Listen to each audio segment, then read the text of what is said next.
Well, hi and welcome. Today we're in Chesterfield County, Virginia, and we're going to be talking about paws. We're here with Dr. Reza Rafi. He's a professor and extension specialist at Virginia State University. Reza, thank you for letting us come out today and talk about these paws. What have you got here?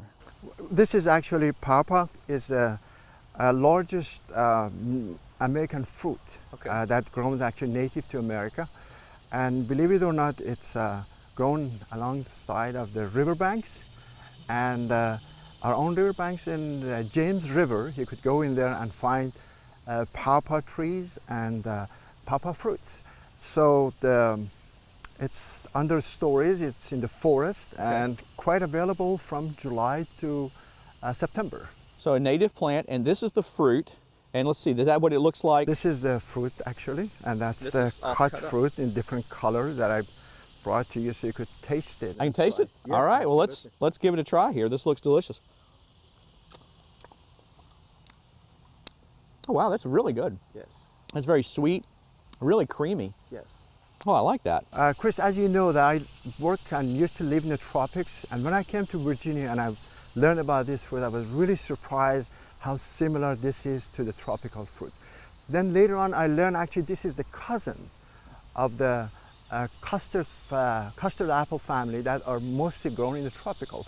And if you probably remember Atamaya, Cherimoya, and custard apple, those are tropical fruit that are grown in there. And this is the cousin of that. And I was really surprised what this fruit is doing in Virginia and in the east coast of the United States. And actually it's a fruit that can be grown from zone 5 all the way to zone 8. It's just incredible versatility that it has to be grown in different environments. Well, that is great. So for the homeowner, the gardener, somebody that would want to put this in their landscape, is that a good idea? Absolutely. It is a great idea, but you got to be careful. You plant them in the rich, deep soil, and the pH between 5.5 to 7. That's appropriate pH. And you got to plant 2 different varieties. You make sure, because there is a problem with pollination. So when the female and male plant units on the same flowers, when they don't ripe at the same time for the pollination. So you need to have more than one varieties to be able to really pollinate. And pollination is not done by bees. Actually, it's done by beetles, which is, and a lot of pawpaw lovers, they do hand pollinate their fruit. And they're actually beautiful trees. I mean, they're really nice. They would go well in the landscape. Yes. And so I like the idea of having the right variety. Can we go see some of the varieties that you're growing at Virginia State's Randolph Farm and see what they look like? Sure, we'll be more than happy to do that. Great.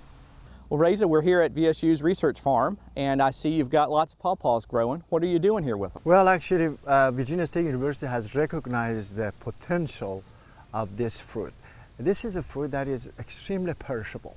So it's not a fruit that can be shipped from East Coast to West Coast, but incredible potential for local markets.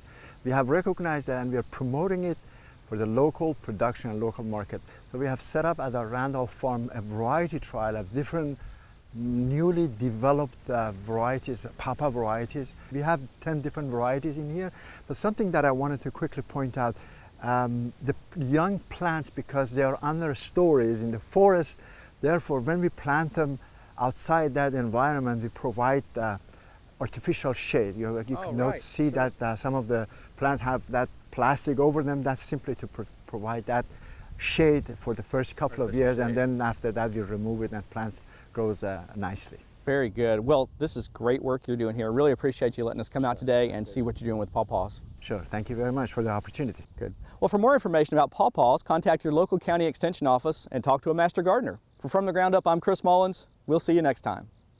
From the Ground Up is presented with the generous advice and assistance of Virginia Cooperative Extension. Visit their website at ext.vt.edu.